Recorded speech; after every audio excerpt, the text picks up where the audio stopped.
ভারত বনাম আয়ারল্যান্ডের মধ্যকার টি-20 সিরিজের দ্বিতীয় টি-20তে ভারতকে 1 রানের ব্যবধানে হারিয়েছে আয়ারল্যান্ড। টানা 2 ম্যাচ জিতে সিরিজটা নিজেদের করে নিয়েছে আইরিশরা।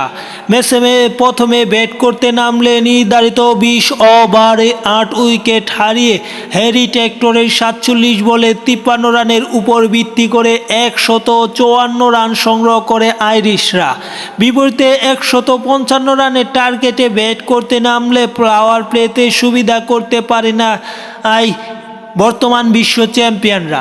তারা একের পর এক নিয়মিত বিরতিতে উইকেট হারায়। নির্ধারিত 20 ওভারে 9 উইকেট হারিয়ে তারা থামে 153 রান। ফলে 1 রানের হার দিয়ে ম্যাচটি শেষ করতে হয় ইন্ডিয়ার এবং এই ম্যাচ হেরে টানা 2 ম্যাচ হারের মাধ্যমে সিরিজটা হারল আয়ারল্যান্ডের বিপক্ষে ভারত।